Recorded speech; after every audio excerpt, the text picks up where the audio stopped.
Every spring between 1843 and 1847, at least 7 daughters from Mississippi's wealthiest plantation families vanished without a trace. No bodies were ever found. No investigations were completed. The families claimed their daughters had been sent to European finishing schools or married distant cousins in Charleston. But in the forgotten archives of Adams County, there exists a leather-bound diary that tells a different story. A story of a treatment so brutal, so methodically cruel, that 3 enslaved men were willing to risk their lives to stop it. This is the account of what really happened in the barn at Kellerman Estate, and why Catherine Kellerman's body was never where her mother expected it to be.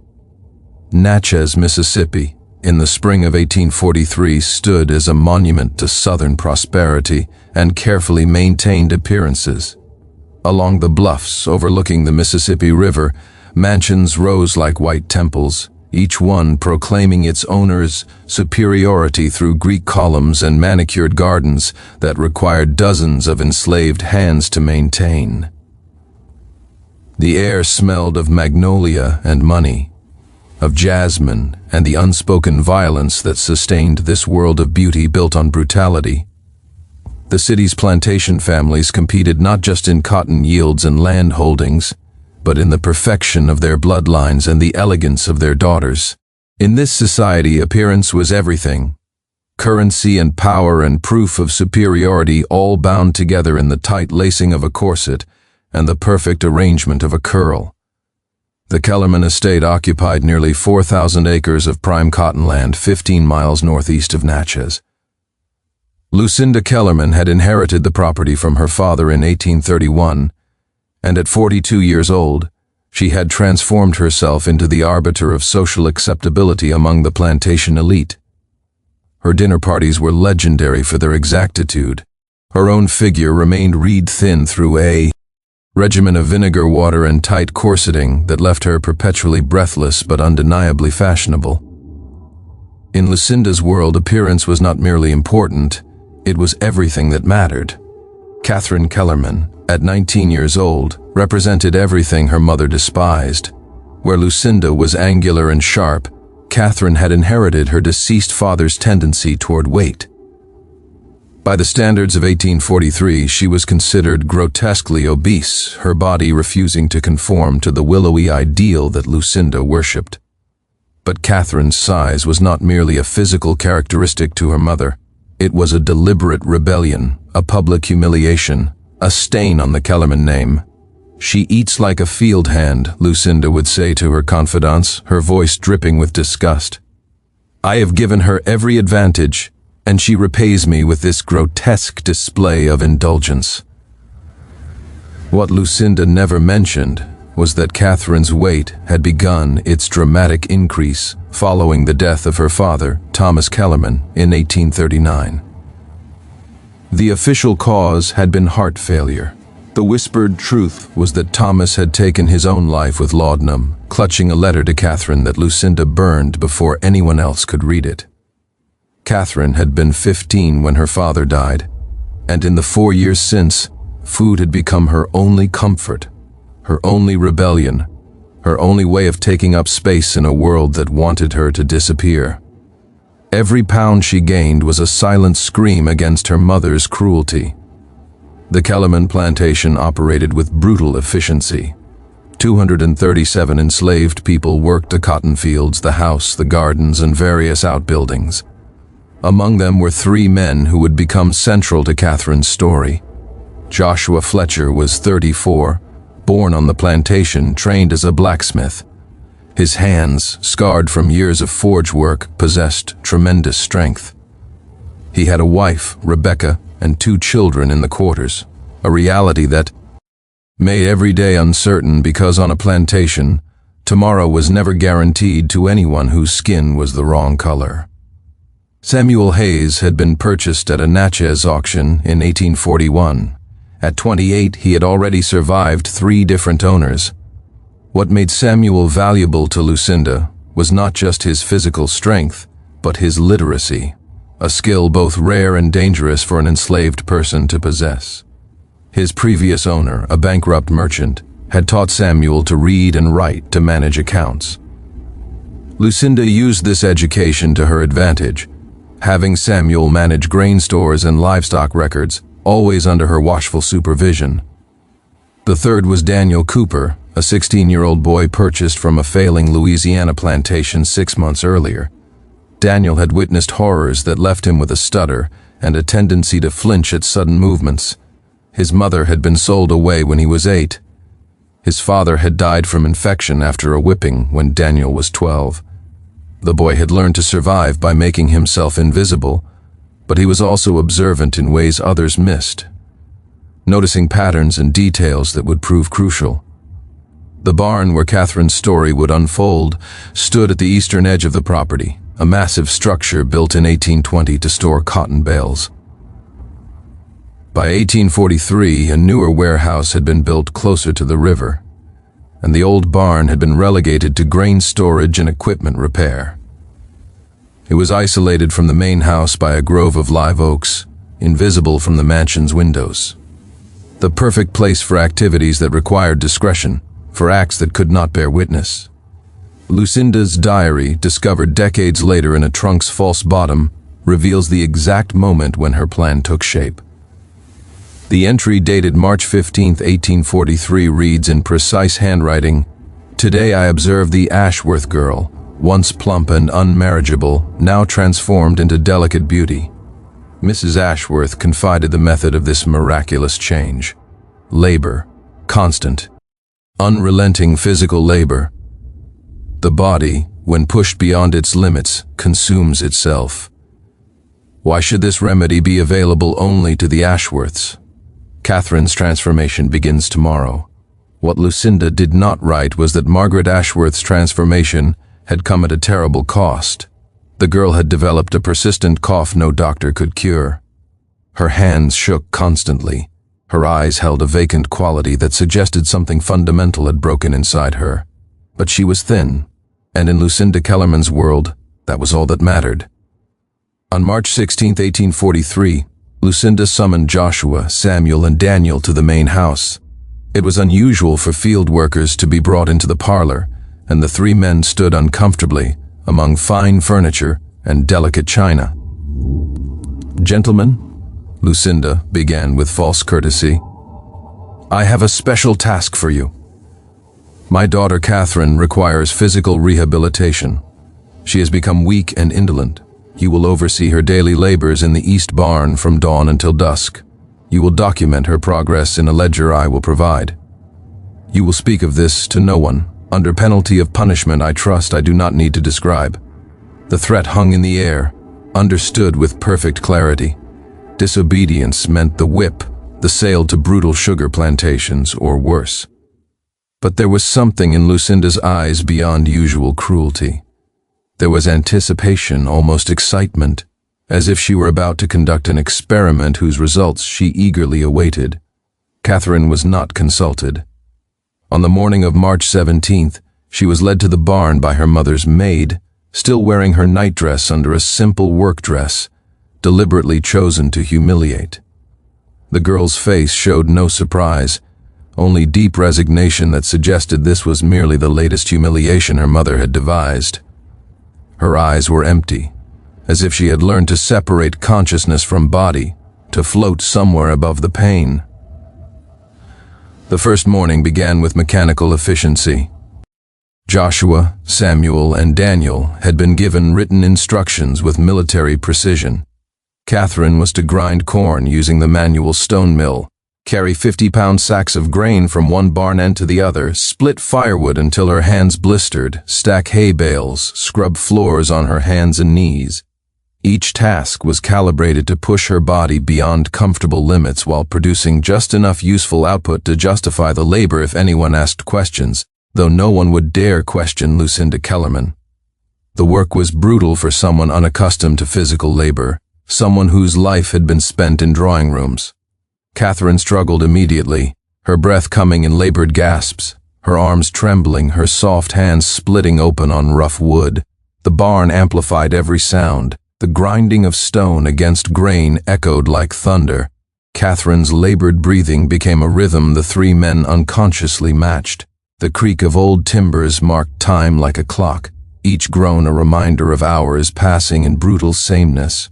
What struck Samuel most in those first days was Catherine's silence. She did not complain. She did not plead. She did not even speak except to ask for water, which they were instructed to provide sparingly. Her face remained expressionless as she worked, as if she had removed herself from her body and was watching from a great distance. It was a survival technique enslaved people recognized immediately, because they had all learned versions of it. The ability to separate consciousness from physical suffering, to protect the core of humanity by building walls around it that violence could not penetrate. Lucinda arrived each afternoon at precisely 3 o'clock, circling her daughter like a buyer inspecting livestock. She carried a leather journal and recorded measurements, observations, and assessments with clinical detachment. Weight estimated 195 pounds, she wrote on March 20. Face remains bloated. Arms show slight reduction in circumference. Hands developing calluses, unfortunate but necessary. Temperament appropriately subdued. The treatment progresses as expected. But Lucinda's journal told only part of the story. What she did not record were private conversations with other plantation ladies who had daughters they considered problematic. Mrs. Helena Cartwright, whose daughter Rebecca had been caught reading abolitionist literature. Mrs. Beatrice Singleton, whose daughter Emma had refused 3 marriage proposals insisting she wanted to study medicine. Mrs. Constance Whitfield, whose daughter Sarah had been discovered teaching enslaved children to read. These women visited Kellerman estate under various pretenses, but they always asked to see the barn. Lucinda always obliged, leading them through the grove like a professor conducting a medical demonstration. "You see how the excess begins to melt away?" Lucinda would say, gesturing to Catherine's exhausted form. 3 weeks of proper labor, and already the transformation is visible. Imagine what 3 months might accomplish. The body responds to discipline just as the spirit does.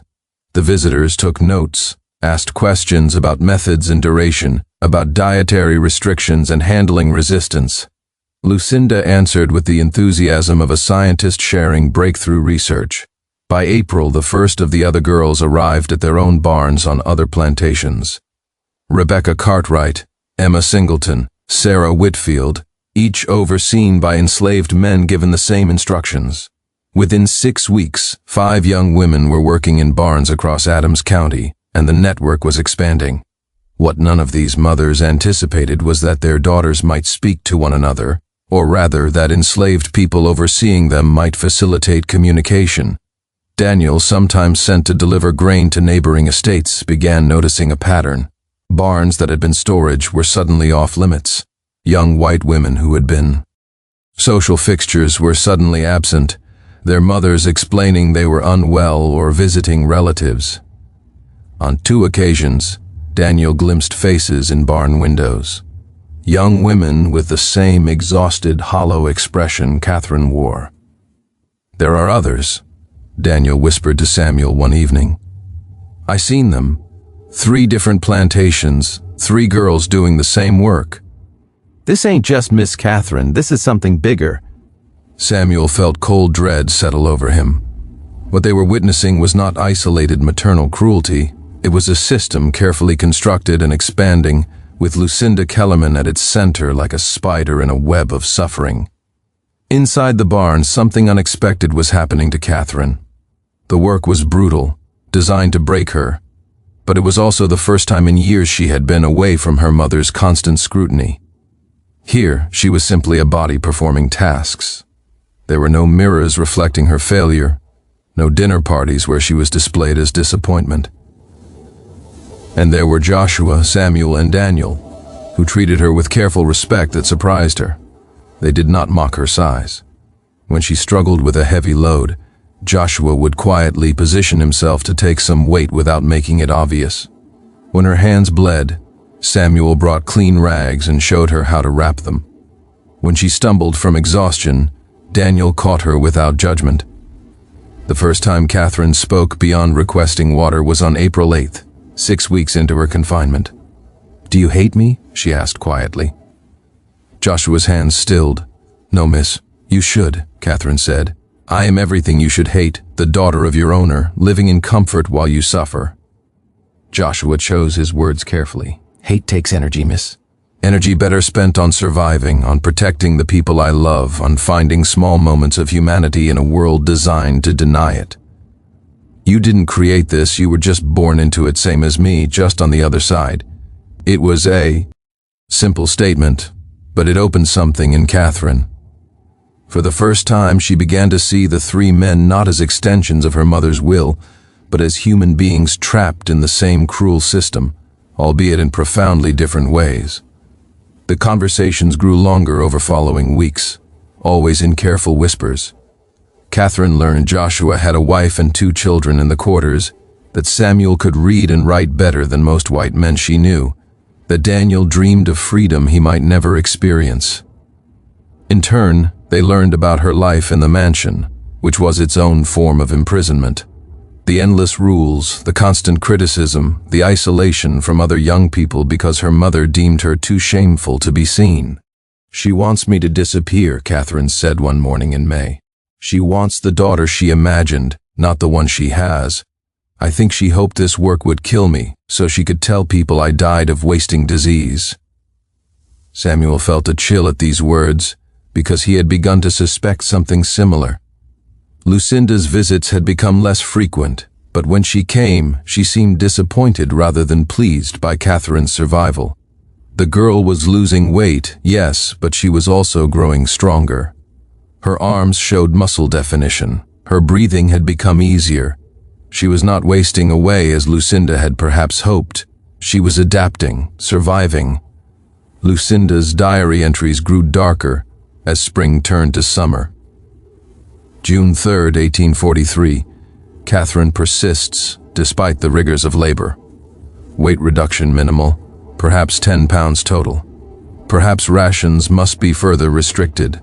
Perhaps work must extend into night hours. The Cartwright girl has shown marked improvement, losing nearly 20 pounds. Why should Catherine be different? What Lucinda did not know was that Joshua had been supplementing Catherine's rations with food from the quarters, sharing portions his own family needed. He did this at tremendous personal risk because he had begun to see something in her that reminded him of his daughter, a fundamental innocence, a desire to be seen as human rather than object. But there were other changes happening, subtle shifts in the dynamic within the barn. Catherine and Joshua had begun to speak more freely during long work hours, conversations that evolved into discussions about life, hope, and the absurdity of a world that valued some lives over others based on arbitrary categories. "Your mother would have me whipped for looking at you directly," Joshua said one afternoon. "But here in this barn, working side by side, what is the difference between us? We both bleed, we both tire, we both want freedom from the things that bind us." Catherine had never considered the parallel. Her imprisonment was different from his, certainly, but it was still imprisonment. She could not leave. She could not make choices about her own body or life. She existed only as a problem to be solved. The first time they touched with intention was in late June during a heat wave. Catherine stumbled while lifting a grain sack. Joshua caught her, and for a moment they stood close enough to feel each other's breath. Neither moved away. "We should not," Catherine whispered, but she did not step back. "No," Joshua agreed. "We should not." Yet neither moved. In that barn, isolated from the world, they had created a space where the rules seemed distant and negotiable. What happened next was inevitable, perhaps, or perhaps it was a choice they both made, knowing the consequences but choosing connection over safety. Their relationship developed in stolen moments, with Samuel and Daniel eventually serving as willing accomplices once they understood, adjusting positions to provide privacy, creating tasks that required Catherine and Joshua to work in the back corner. "This will end badly," Samuel said to Daniel one evening. "There is no version of this story that ends well. If they are caught, Joshua will be killed, probably tortured first. We will be implicated. Yet I cannot bring myself to stop them, because who am I to deny anyone a moment of love in this place? Daniel, who at 16 understood the world's cruelty in ways beyond his years, nodded slowly. Maybe they deserve some happiness, even if it is brief. Maybe that is all any of us get, moments between suffering. Maybe bearing witness to their love is the most human thing we can do. By early August, Catherine began experiencing morning sickness. When her monthly courses failed to arrive for the second time, she understood what had happened. She told Joshua during a quiet moment, "I am with child. Your child." Joshua's face went through shock, fear, then tenderness that made Catherine's eyes fill with tears. But they both knew what discovery would mean. "They will kill you," Catherine said, her voice breaking. "My mother will have you killed for this, probably all three of you, to ensure no one speaks of it." "Then we have time to plan," Joshua said with certainty he did not feel. "We have until your condition becomes visible, maybe 6 weeks. We have time to find a way out." But planning required information and resources they did not possess. Samuel, using his literacy and occasional access to the plantation office, began gathering what he could. In a ledger marked household expenses, he found entries that confirmed their darkest suspicions. Hidden among mundane purchases were notes about previous girls. Margaret Ashworth, disposed of, natural causes, November 1842. Rebecca Cartwright, resolved, April 1843. Sarah Whitfield, resolved, mean. Samuel's expression was grim. Nothing good. It means they were problems Lucinda solved, probably by killing them, and it means Catherine is in more danger than she knows. Even without the pregnancy, if her mother decides she has failed the treatment, she will simply be resolved like the others. Catherine suggested a solution that seemed impossible but was their only hope. "My father's study," she said. "Before he died, he kept money hidden there and papers too. My mother never goes in that room, had it locked after his death. But I know where the key is hidden. If I can access it, maybe there is something we can use." The plan required precision and luck. Catherine would feign illness, providing excuse to be taken to the main house. During that visit, she would access her father's study on August 17, 1843. Catherine complained of severe abdominal pain. With such conviction, even Samuel felt concerned. Lucinda, irritated, ordered her taken to the house. If she is malingering, she returns tomorrow for double labor. If truly ill, Dr. Harrison will examine her. The mention of a doctor terrified Catherine, as examination would reveal her pregnancy. She had perhaps 24 hours. That evening, while Lucinda attended a dinner party, Catherine waited until the house settled into its nightly routine. She retrieved the key from a music box in her mother's room, then entered her father's study, which still smelled of leather and tobacco. The money was in a false bottom desk drawer, $300 that could buy passage north. But the documents she found truly shocked her. Letters dating back to 1839, from her father to a Philadelphia lawyer discussing plans to free all enslaved people on the plantation. Letters detailing his growing horror at slavery, his moral awakening, and one final letter addressed to Catherine herself, explaining he had taken his own life because he lacked courage to free those he enslaved while alive. "My dearest daughter, if you are reading this, then I have failed to find the courage I needed in life." She also found her father's will, never probated, never executed. In it, he left the plantation not to Lucinda but to Catherine, with explicit instructions that all enslaved people were to be manumitted upon his death. Lucinda had hidden this document, operating the plantation as if she had inherited it legitimately, forging signatures that maintained her control. This was leverage, proof that could destroy Lucinda's authority. When Catherine returned to the barn next morning and revealed her discoveries, they understood they had crossed a threshold. "We leave tonight," Joshua said. "All 4 of us. They will hunt us," Samuel warned. "Every slave patrol in Mississippi will be looking." But Catherine had an idea. We will not be running, we will be traveling. I will be a widow traveling with my servants to visit family in Kentucky.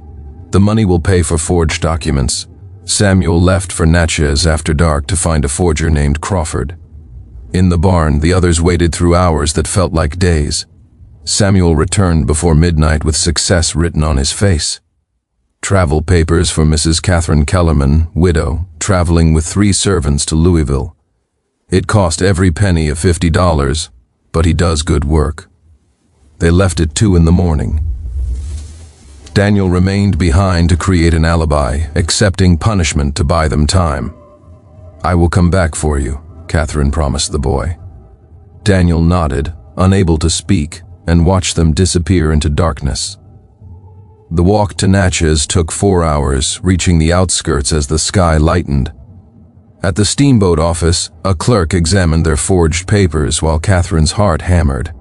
The Morning Star departs at 8, he said finally. I can arrange a private cabin for you, madam. They had done it. In less than 3 hours, they would be on a steamboat north. But as they left the office, Samuel whispered, We are being watched. A man dressed as a river worker stood near a warehouse, his posture wrong, too alert. As their eyes met, he turned and walked quickly toward the main street. Slave catcher, Joshua breathed. The Morning Star's captain examined her ticket with suspicion. Board quickly, he said finally. They reached the deck when Catherine looked back and her blood froze. The man who had been watching was now speaking to 2 others. One. Mounted. The rider galloped toward the road leading to the plantations. They are going to alert my mother, Catherine said. We have 1 hour before she arrives with proof we are fugitives at 7:30. Commotion on the dock drew Catherine's attention.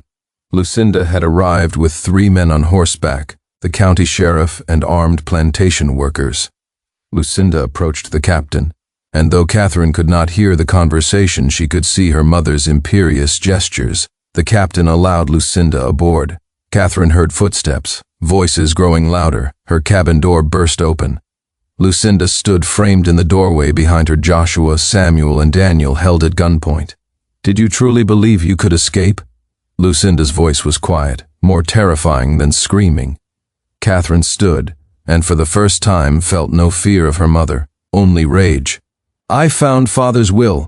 I know what you did. You stole the plantation, forged documents, built your empire on lies and murder. Your father was a weak man who would have destroyed everything our family built, Lucinda replied coldly. You killed those girls, Catherine said. Rebecca, Emma, Sarah, how many others? For the first time, something flickered in Lucinda's eyes. The treatment was sound. Some subjects simply lacked constitution to survive it. Their families understood. They were grateful for my discretion in disposing of evidence. The casual admission of murder was chilling. You will return with me. These men will be hanged. The documents you stole will be burned. It was Samuel who spoke. Many people know. We sent copies to lawyers in Philadelphia, to abolitionists in Boston, to newspapers in New York. Even if you kill us, the truth is already spreading. I can read and write better than most white men in this county, and I spent 3 weeks copying every document in your office, every forgery, every false death certificate, every letter arranging disposal of bodies. It is all documented, all sent north, all waiting to be published. It was largely a bluff, but Samuel had actually managed weeks earlier to send 1 letter north to an abolitionist contact in Pennsylvania, detailing everything about the barns and missing girls. That letter had arrived and been taken seriously. On that very day, as Lucinda stood on the steamboat, 2 investigators from the Pennsylvania Anti-Slavery Society were already traveling south to Mississippi, carrying credentials and questions that would demand answers. The trial that followed became one of Mississippi's most scandalous. Lucinda Kellerman was charged with multiple murders, forgery, and theft of property. The diary discovered in her possessions, her own words documenting her methods and pride in her system, became primary evidence against her. She was convicted in January 1844 and sentenced to life imprisonment. She died in state prison 2 years later, her body buried in an unmarked grave. Catherine gave birth to a son in February 1844. She named him Thomas Joshua, honoring both her father and the man she had loved. Using her father's legitimate will, she inherited the Kellerman plantation and immediately began manumission, freeing every enslaved person on the property. Samuel survived his injuries and remained as a paid worker, helping Catherine manage the transition. Daniel too stayed, pursuing education that had been denied him, eventually becoming a teacher. Together they built something unprecedented, a Mississippi plantation operated without slave labor. The barn where Catherine had been imprisoned was torn down in spring 1844.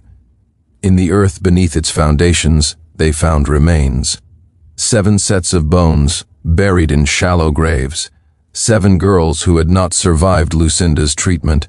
7 daughters whose families had chosen to accept their deaths, rather than question the methods that caused them. Catherine ensured each girl was properly buried, their names recorded, their stories told. Rebecca Cartwright, Emma Singleton, Sarah Whitfield, Abigail Henderson, Margaret Ashworth, Virginia Thorne, and Eleanor Pruitt. This story reveals that the greatest horrors are not supernatural but human, born from obsession with appearance, from the devaluing of life, from systems that protect cruelty when it wears the mask of respectability. Catherine survived because 3 enslaved men chose conscience over safety, chose to see her humanity, despite everything society told them. Samuel's literacy used for liberation, Joshua's love that transcended every boundary designed to prevent it, Daniel's witness that refused to accept injustice as normal. These acts of resistance saved lives and exposed evil that powerful people had worked to conceal. The barn is gone. The bones are properly buried. But the lesson remains. Evil flourishes when good people choose silence, when systems of oppression operate in darkness, when appearance matters more than life. Sometimes survival itself is the greatest act of defiance.